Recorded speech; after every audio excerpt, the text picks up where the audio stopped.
Volume 2, Chapter 11. Who Rears the Bloody Hand? Sayers. Emily remained in her chamber on the following morning without receiving any notice from Montoni, or seeing a human being except the armed men who sometimes passed on the terrace below. Having tasted no food since the dinner of the preceding day, extreme faintness made her feel the necessity of quitting the asylum of her apartment to obtain refreshment, and she was also very anxious to procure liberty for Annette. Willing, however, to defer venturing forth as long as possible, and considering whether she should apply to Montoni or to the compassion of some other person, her excessive anxiety concerning her aunt at length overcame her abhorrence of his presence, and she determined to go to him and to entreat that he would suffer her to see Madame Montoni. Meanwhile, it was too certain from the absence of Annette that some accident had befallen Ludovico, and that she was still in confinement. Emily therefore resolved also to visit the chamber where she had spoken to her on the preceding night, and if the poor girl was yet there, to inform Montoni of her situation. It was near noon before she ventured from her apartment, and went first to the south gallery, whither she passed without meeting a single person or hearing a sound, except now and then the echo of a distant footstep.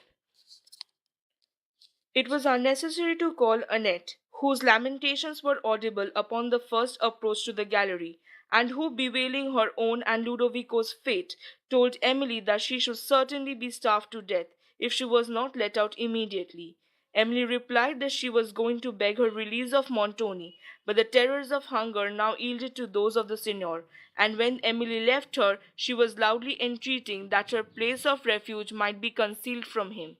As Emily drew near the great hall, the sounds she heard and the people she met in the passages renewed her alarm. The latter, however, were peaceable and did not interrupt her, though they looked earnestly at her as she passed, and sometimes spoke.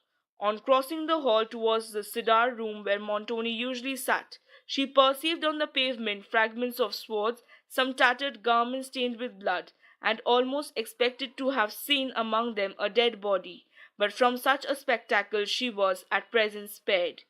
As she approached the room, the sound of several voices issued from within, and a dread of appearing before many strangers, as well as of irritating Montoni by such an intrusion, made her pause and falter from her purpose. She looked up through the long arcades of the hall in search of a servant who might bear a message, but no one appeared, and the urgency of what she had to request made her still linger near the door. The voices within were not in contention, though she distinguished those of several of the guests of the preceding day. But still her resolution failed whenever she would have tapped at the door, and she had determined to walk in the hall till some person should appear who might call Montoni from the room, when as she turned from the door it was suddenly opened by himself. Emily trembled and was confused, while he almost started with surprise, and all the terrors of his countenance unfolded themselves. She forgot all she would have said, and neither inquired for her aunt or entreated for Annette, but stood silent and embarrassed. After closing the door, he reproved her of a meanness of which she had not been guilty, and sternly questioned her what she had overheard, an accusation which revived her recollection so far that she assured him she had not come thither with an intention to listen to his conversation, but to entreat his compassion for her aunt and for Annette. Montoni seemed to doubt this assertion, for he regarded her with a scrutinizing look, and the doubt evidently arose from no trifling interest. Emily then further explained herself, and concluded with entreating him to inform her where her aunt was placed, and to permit that she might visit her, but he looked upon her only with a malignant smile, which instantaneously confirmed her worst fears for her aunt, and at that moment she had not courage to renew her entreaties. For Annette, said he, if you go to Carlo, he will release the girl. The foolish fellow who shut her up died yesterday. Emily shuddered. But my aunt, Signor, said she. Oh, tell me of my aunt. She is taken care of, replied Montoni hastily. I have no time to answer idle questions. He would have passed on, but Emily, in a voice of agony that could not be wholly resisted, conjured him to tell her where Madame Montoni was. While he paused, and she anxiously watched his countenance, A trumpet sounded, and in the next moment she heard the heavy gates of the portal open, and then the clattering of horses' hoofs in the court, with the confusion of many voices. She stood for a moment, hesitating whether she should follow Montoni, who at the sound of the trumpet had passed through the hall, and turning her eyes whence it came, she saw through the door that opened beyond a long perspective of arches into courts, a party of horsemen whom she judged, as well as the distance and her embarrassment would allow, to be the same she had seen depart a few days before. But she stayed not to scrutinize, for when the trumpet sounded again, the chevaliers rushed out of the cedar room. The men came running into the hall from every quarter of the castle. Emily once more hurried for shelter to her own apartment. Thither she was still pursued by images of horror. She reconsidered Montoni's manner and words when he spoke of his wife, and they served only to confirm her most terrible suspicions. Tears refused any longer to relieve her distress, and she had sat for a considerable time absorbed in thought when a knocking at the chamber door aroused her, on opening which she found old Carlo. "Dear young lady," said he, "I have been so flurried I never once thought of you till just now. I've brought you some fruit and wine, and I'm sure you must stand in need of them by this time." "Thank you, Carlo," said Emily. "This is very good of you. Did the signor remind you of me?" "No, signora," replied Carlo. "His Excellenza has business enough on his hands." Emily then renewed her inquiries concerning Madame Montoni, but Carlo had been employed at the other end of the castle during the time that she was removed, and he had heard nothing since concerning her. While he spoke, Emily looked steadily at him, for she scarcely knew whether he was really ignorant or concealed his knowledge of the truth from fear of offending his master. To several questions concerning the contentions of yesterday he gave very limited answers, but told that the disputes were now amicably settled, and that the signor believed himself to have been mistaken in his suspicions of his guests. "The fighting was about that, signora," said Carlo, "but I trust I shall never see such another day in this castle, though strange things are about to be done."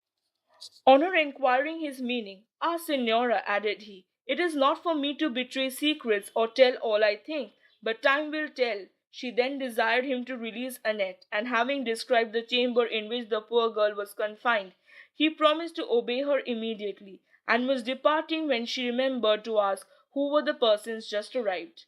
Her late conjecture was right. It was Verezzi with his party. Her spirits were somewhat soothed by this short conversation with Carlo, for in her present circumstances it afforded some comfort to hear the accents of compassion and to meet the look of sympathy. An hour passed before Annette appeared, who then came weeping and sobbing. "Oh, Ludovico, Ludovico!" cried she. "My poor Annette!" said Emily, and made her sit down. "Who could have foreseen this, mademoiselle? Oh, miserable, wretched day! What that ever I should live to see it!" And she continued to moan and lament till Emily thought it necessary to check her excess of grief. "We are continually losing dear friends by death," said she, with a sigh that came from her heart. "We must submit to the will of heaven. Our tears, alas, cannot recall the dead." Annette took the handkerchief from her face. "You will meet Ludovico in a better world, I hope," added Emily. "Yes, yes, mademoiselle," sobbed Annette, "but I hope I shall meet him again in this, though he is so wounded." "Wounded!" exclaimed Emily. "Does he live?" "Yes, ma'am, but he has a terrible wound, and could not come to let me out. They thought him dead at first, and he has not been rightly himself till within this hour." "Well, Annette, I rejoice to hear he lives." "Lives? Holy saints, why, he will not die, surely." Emily said she hoped not, but this expression of hope Annette thought implied fear, and her own increased in proportion as Emily endeavored to encourage her. To inquiries concerning Madame Montoni she could give no satisfactory answers. "I quite forgot to ask among the servants, mademoiselle, for I could only think of nobody but poor Ludovico," said she.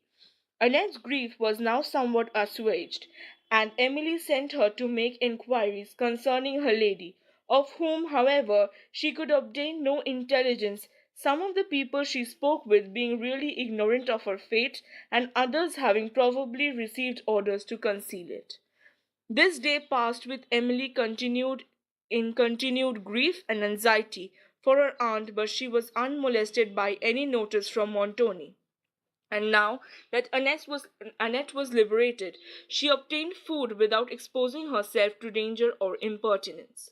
2 following days passed in the same manner, unmarked by any occurrence, during which she obtained no information of Madame Montoni. On the evening of the second, having dismissed Annette and retired to bed, her mind became haunted by the most dismal images such as her long anxiety concerning her aunt suggested, and unable to forget herself for a moment or to vanquish the phantoms that tormented her, she rose from her bed and went to one of the casements of her chamber to breathe a freer air. All without was silent and dark, unless that could be called light, which was only the faint glimmer of stars showing perfectly the outline of the mountains, the western towers of the castle, and the ramparts below, where solitary sentinel was pacing. What an image of repose did this scene present! The fears and the terrible passions, too, which so often agitated the inhabitants of this edifice, seemed now hushed in sleep. Those mysterious workings that rouse the elements of man's nature into tempest were calm. Emily's heart was not so, but her sufferings, though deep, partook of the gentle character of her mind. Hers was a silent anguish, weeping yet enduring, not the wild energy of passion, inflaming imagination, bearing down the barriers of reason, and living in a world of its own. The air refreshed her, and she continued at the casement, looking on the shadowy scene over which the planets burned with a clear light, amid the deep blue ether, as they silently moved in their destined course. She remembered how often she had gazed on them with her dear father, and how he had often pointed out their way in the heavens, and explained their laws, and these reflections led to others, which in an almost equal degree awakened her grief and astonishment. They brought a retrospect of all the strange and mournful events which had occurred since she lived in peace with her parents, and to Emily, who had been so tenderly educated, so tenderly loved, who once knew only goodness and happiness, to her the late events and her present situation in a foreign land, in a remote castle, surrounded by vice and violence, seemed more like the visions of a distempered imagination than the circumstances of truth. She wept to think what her parents would have suffered could they have foreseen the events of her future life. While she raised her streaming eyes to heaven, she observed the same planet which she had seen in Languedoc on the night preceding her father's death, rise above the eastern towers of the castle, while she remembered the conversation which had passed concerning the probable state of departed souls, remembered also the solemn music she had heard, and to which the tenderness of her spirits had, in spite of her reason, given a superstitious meaning. At these recollections she wept again, and continued musing, when suddenly the notes of sweet music passed on the air. A superstitious dread stole over her, and she stood listening for some moments in trembling expectation, and then endeavored to recollect her thoughts, and to reason herself into composure. But human reason cannot establish her laws on subjects lost in the obscurity of imagination, any more than the eye can ascertain the form of objects that only glimmer through the dimness of night. Her surprise on hearing such soothing and delicious sounds was at last justifiable, for it was long, very long, since she had listened to anything like melody. The fierce trumpet and the shrill fife were the only instruments she had heard since her arrival at Udolpho. When her mind was somewhat more composed, she tried to ascertain from what quarter the sounds proceeded, and thought they came from below, but whether from a room of the castle or from the terrace she could not with certainty judge.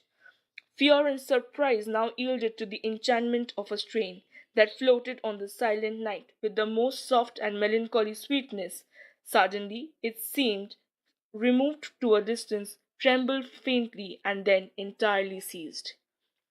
She continued to listen, sunk in that pleasing repose which soft music leaves on the mind, but it came no more. Upon this strange circumstance, her thoughts were long engaged, for strange it certainly was to hear music at midnight, when every inhabitant of the castle had long since retired to rest, and in a place where nothing like harmony had been heard before, probably for many years. Long suffering had made her spirits peculiarly sensible to terror and liable to be affected by the illusions of superstition. It now seemed to her as if her dead father had spoken to her in that strain to inspire her with comfort and confidence on the subject which had then occupied her mind. Yet reason told her that this was a wild conjecture, and she was inclined to dismiss it.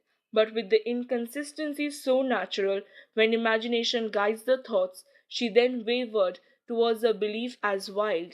She remembered the singular event connected with the castle which had given it into the possession of its present owner, and when she considered the mysterious manner in which its late possessor had disappeared, and that she had never since been heard of, her mind was impressed with a high degree of solemn awe, so that, though there appeared no clue to connect that event with the late music, she was inclined fancifully to think that they had some relation to each other.